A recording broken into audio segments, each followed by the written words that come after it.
Την ολοκλήρωση των μελετών αναμένει η Περιφέρεια Ηπείρου το επόμενο διάστημα, ώστε να αναζητηθεί η πηγή χρηματοδότησης άμεσα για τη διευθέτηση του γνωστού ρέματος Μπούση, από το οποίο είναι συχνά τα πλημμυρικά φαινόμενα όταν σημειώνονται έντονες βροχοπτώσεις. Πρόκειται περί του ετήσιου καθαρισμού του ρέματος Μπούση. Όπως πολύ σωστά αναφέρατε, κάθε χρόνο καθαρίζουμε το ρέμα. Είναι ένα σημείο, βρισκόμαστε σε ένα σημείο του ρέματος Μπούση όπου είναι πραγματικά κομβικό. Βρισκόμαστε στη γωνία ακριβώς που πρωτοξεχυλίζει το ρέμα Μπούση όταν υπάρχουν πάρα πολλά νερά ή όταν υπάρχουν πάρα πολλά φερτά που κατεβάζει όλος ο ορεινός όγκος και καταλήγουν εδώ. Όπως ξέρετε, προσπαθούμε να κάνουμε πάντα καλή δουλειά, να κάνουμε καλό καθαρισμό στο Μπούση για την αποφυγή πλημμυρικών φαινομένων της ευρύτερης περιοχής.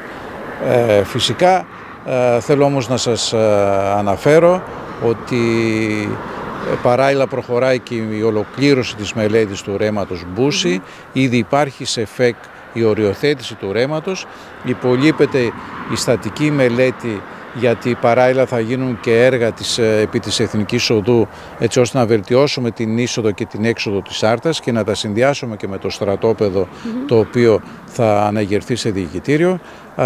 Αντιλαμβάνεστε ότι είναι ένα πολύπλοκο έργο πέρα από την ανακατασκευή του ρέματος Μπούση, και ελπίζω στον επόμενο μήνα να έχουμε συγκεκριμένο κοστολόγιο, να έχουμε όλο τον φάκελο σε πλήρη μορφή και να προσπαθήσουμε να το εντάξουμε σε κάποιο χρηματοδοτικό εργαλείο. Είναι χρόνιο αίτημα όλων των πολιτών εδώ πέρα και όντως και έχει δημιουργήσει πολλές φορές. Χρόνιο αίτημα.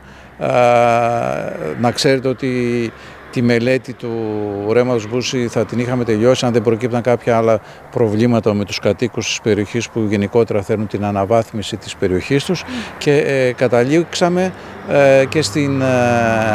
και σε μελέτες. Μία μελέτη θα είναι όπου θα υπάρξει και ανακατασκευή του υπολείπου τμήματος της Εθνικής Οδού. Εκεί είχαμε σε αυτό το σημείο κάποια καθυστέρηση, όπως είναι κατανοητό. Ελπίζω μέχρι τέλους του έτους να έχουμε την μελέτη σε πλήρη μορφή και σας είπα να αναζητήσουμε χρηματοδοτικό πλαίσιο για να το εντάξουμε.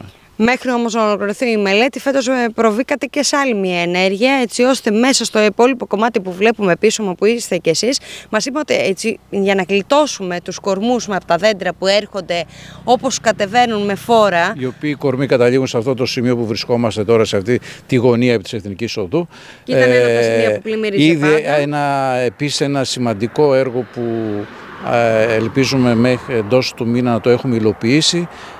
Είναι όπως κατεβαίνει το ρέμα Μπούση, στο σημείο που ενώνεται, που εφάπτεται με την Ιόνια Οδό, θα κάνουμε ένα μικρό φράγμα αποτρεπτικό στους κορμούς, έτσι ώστε θα δοκιμάσουμε πιλωτικά με αυτό το μικρό φράγμα, το οποίο θα είναι με κατασκευή σιδερική, μην φανταστείτε θα είναι κάποιο φράγμα από αυτά που ακούμε, το οποίο θα περιορίζει την έλευση των κορμών προς το ρέμα και ειδικότερα στα σημεία εδώ που δημιουργούνται η συσσόρευση των κορμών και πλημμυρίζει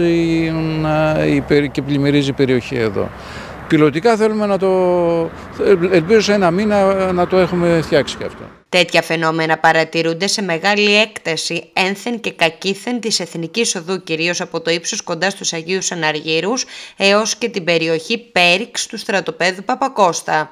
Στο σημείο του ρέματος Μπούση, η Περιφερειακή Ενότητα Άρτας φρόντισε λίγο πριν την έναρξη της χειμερινής περίοδου να πράξει τα δέοντα.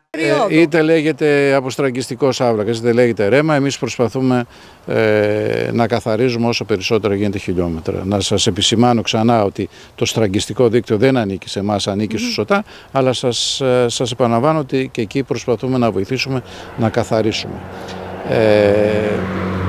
Θέλω να πιστεύω όμως ότι αυτά τα έργα που κάνουμε, που προγραμματίζουμε και όλες ειδικά στον Μπούση, είναι ζωτικής σημασίας για την περιοχή και για την πόλη της Άρτας. Όμως πάντα θα πρέπει να έχουμε υπόψη μας τις μεγάλες θεομηνίες, αν τυχόν σε εισαγωγικά σκάσουν στον νομό μας και στην περιοχή που είμαστε. Εμείς ό,τι είναι ανθρωπίνως δυνατόν το κάνουμε.